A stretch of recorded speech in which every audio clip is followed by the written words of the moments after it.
José Luis Cuciufo nació el 1 de febrero de 1961 en el barrio La France de Córdoba, Argentina. Desde joven mostró su pasión por el fútbol, eligiendo el deporte sobre una posible carrera en ingeniería. Inició su camino futbolístico en Huracán de Córdoba y luego pasó por Talleres, pero fue en Chaco Forever donde comenzó a destacar. Su nombre empezó a sonar en los medios por su sólida presencia defensiva y su compromiso en la cancha. Cuciufo fue convocado por Carlos Bilardo para integrar la selección argentina en el Mundial de México 1986, aunque inicialmente comenzó como suplente. Su oportunidad llegó cuando se lesionó José Luis Brown. En el partido contra Bulgaria, Cuciufo no solo se destacó por su solidez defensiva, sino que también asistió en el primer gol del partido. Su rendimiento fue clave en la victoria contra Uruguay, donde marcó a Enzo Francescoli, limitando su influencia en el juego. Con cada partido, su liderazgo silencioso y su entrega absoluta se convirtieron en fundamentales para el éxito del equipo. Tras el Mundial, Cuciufo continuó su carrera en Vélez Sarsfield, donde se consolidó como uno de los mejores defensores del país. Luego jugó en Boca Juniors, donde ganó la Supercopa Sudamericana y la Recopa Sudamericana, dejando su marca con un estilo de juego fuerte pero limpio y con un liderazgo que inspiraba a sus compañeros. Su carrera internacional lo llevó a Francia, donde jugó en Nîmes Olympique y Stade de Reims, destacándose por su versatilidad, su capacidad táctica y su compromiso en cada partido. En 1993, regresó a Argentina para jugar en Belgrano de Córdoba, su club de origen. Se retiró del fútbol profesional y se dedicó a la dirección técnica y a la formación de jóvenes futbolistas. También emprendió negocios y se mantuvo activo en el ámbito futbolístico, compartiendo su experiencia con nuevas generaciones. El 11 de diciembre de 2004, Cuciufo sufrió un accidente fatal mientras cazaba en Bahía San Blas. Un rifle que llevaba se disparó accidentalmente, hiriéndolo gravemente. A pesar de los esfuerzos por salvarlo, falleció a los 43 años. Su partida conmovió al mundo del fútbol argentino y su legado como defensor sólido, comprometido y silencioso permanece intacto. Y bueno, y ahí qué sé yo, nuestra broma llegaba a ensalzar a Cuciufo, que empezó precisamente como eso, una broma medio elemental, de colegio. Si uno tiene un compañero que se llama Paparuro, qué sé yo, empieza la broma. Y eso sonaba raro. Y bueno, un día se presentó en la redacción. Se ve que se quería sacar un entripado de quiénes son estos tipos, me están cargando, ¿qué? Vino bien. Y bueno, lo recibimos ahí, le sacamos enseguida las dudas, nos cayó muy bien, tuvimos un rato muy amable. Y se fue satisfecho, digamos. ¿Cuál? ¿Cuciufo? El de la Humor, esa revista que desafiaba a la dictadura con risa e inteligencia. Defensor y cordobés, había sido el personaje de una divertida campaña de esa publicación por su apellido. Lógico, a todos los Cuciufo le escribían mal esa suma de letras desde que el abuelo Cuciufo puso los pies sobre tierra argentina. Nadie imaginaba por entonces que el más famoso portador de ese apellido se afianzaría como titular en un equipo que se ilusionaba con ser campeón del mundo. Ustedes lo conocían por el apellido, pero no por la cara, ni siquiera por el juego que tenía. Ahora lo conocen por el apellido, por el juego, por la cara. ¿Y cómo es su familia? Bueno, mi familia, cierto, es muy conocida en Córdoba porque los Cuciufos son muy conocidos allá y no es un apellido muy común como otros, ¿cierto? Pero te cuento como mi familia, que tengo 2 hermanos más. Mi padre se llama Salvador, mi madre Encarnación. Son un poco como yo, ¿cierto? Sentimental, donde cualquier cierta emoción nos hace lagrimar. Y estoy seguro que en los partidos que me tocó jugar, y al verme bien y al ver que las cosas me salieron bastante bien, estoy seguro que estuvieron llorando todo el partido, al igual que mis hermanos, porque son muy sentimentales, ¿cierto? Y bueno, después soy casado, tengo una señora y un hijo, y creo que soy muy feliz en este momento porque sé que las cosas me están saliendo bien, pero doblemente feliz porque sé que ellos son muy felices. Lamentablemente es una pérdida que uno jamás pensó que pueda pasar.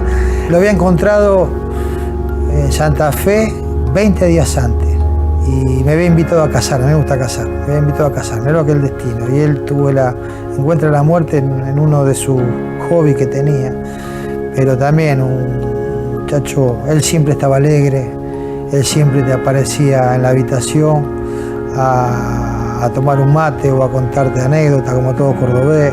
Realmente aparte de buen jugador, una persona extraordinaria.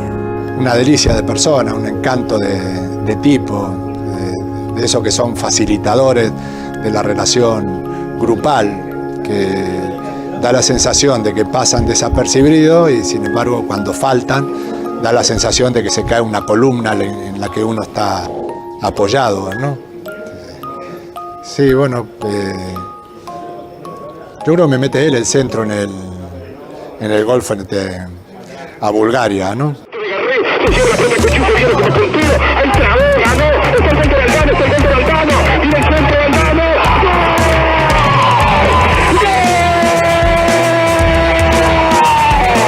La pelota salió de mi cabeza con una fuerza inusitada. Yo creo que tiene que ver con la altitud, ¿no? Yo cabeceé como siempre y de pronto terminó el arquero en el suelo, en la red sacudiéndose, pero salió con una fuerza que yo no esperaba. Es como si uno tira con un rifle de aire comprimido y de pronto sale un misil, ¿no? De decir, bueno, pues si yo no tenía esa arma, ¿de dónde salió, no? Hacer gol en un mundial no es cosa de todos, no es fácil y sobre todo el primer gol, ¿no? El primer gol en una jugada bárbara de Diego que desborda sobre el costado izquierdo y me tira un centro tremendo, magnífico, con una comba terrible que el arquero intenta salir, pero la pelota en esa comba entra y sale tan fuerte que no llegó. Y lo raro en mí es hacer un gol de cabeza, ¿no?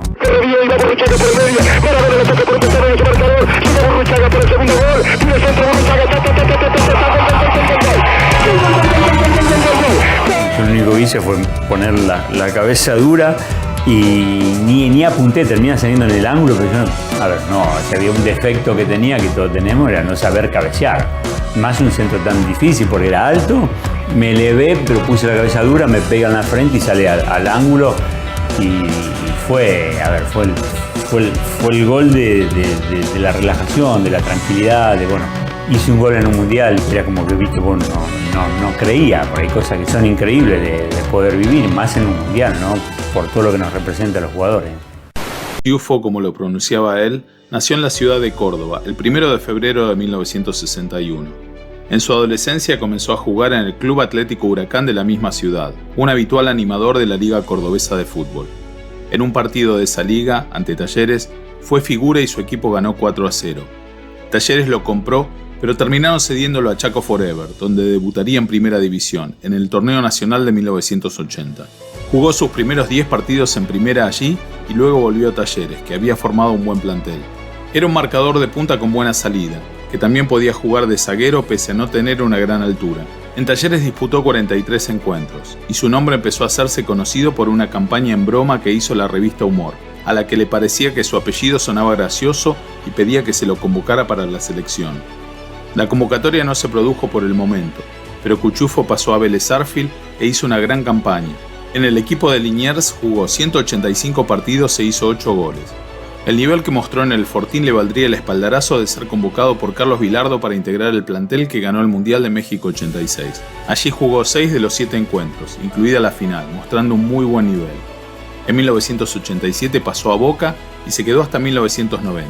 Su nivel fue un poco más desparejo, alternando buenas y malas, coincidiendo con una época de magros resultados para el club, pese a lo cual ganó su primer torneo de clubes, la Supercopa de 1989. Un poco tarde en su carrera, recién en 1990 consiguió su primer pase internacional para jugar en el Nîmes Olympique de Francia hasta 1993. Ese año regresó a la Argentina y se terminó retirando luego de 14 partidos en Belgrano de Córdoba, habiendo así jugado para los 2 equipos más grandes de su ciudad. En total había coronado una gran carrera. Entre Argentina, Francia y la selección jugó 469 partidos y convirtió 22 goles. Luego de su retiro cultivó un perfil bastante bajo. Tuvo un bar en su ciudad, dirigió un equipo amateur de la localidad de Arroyito y regenteó una escuela de fútbol. También participó de algunas clínicas de formación futbolística en Japón. Pero su mayor felicidad era tener tiempo para despuntar sus hobbies, la caza y la pesca. Sin embargo, la práctica de la primera desataría su trágico final. El 11 de diciembre de 2004 había viajado a cazar en la zona de Bahía San Blas, en el extremo sur de la provincia de Buenos Aires. Eran las 19:30 y caía la noche, mientras Cuchufo y un amigo viajaban en la camioneta del primero por un camino de tierra. Demostrando una inentendible imprudencia o ineptitud para llevar de manera segura un arma de caza en el vehículo, Cuchufo tenía su escopeta cargada y en posición vertical entre los asientos, cuando por un pozo el vehículo saltó. La culata del arma golpeó contra el piso y ésta se disparó accidentalmente. La bala le perforó el abdomen, le destrozó el hígado y terminó alojada en su aorta. Mientras se desangraba, fue trasladado a una sala de primeros auxilios en la pequeña localidad de Bahía San Blas, y de ahí se dispuso su inmediato traslado a Carmen de Patagones, a 100 kilómetros de distancia. Pero la herida era fatal y Cuchufo murió por el camino. El accidente parecía tan absurdo y evitable que se investigó a su amigo pensando que lo había asesinado, aunque finalmente se descartó esta hipótesis. José Luis Cuchufo dejó un hijo y una hija. Sus restos fueron sepultados en el cementerio Parque Azul, camino a Altagracia. Una plaza en Córdoba y el estadio del Club Huracán donde se formó hoy llevan su nombre. Al momento de su muerte, José Luis Cuchufo tenía solamente 43 años.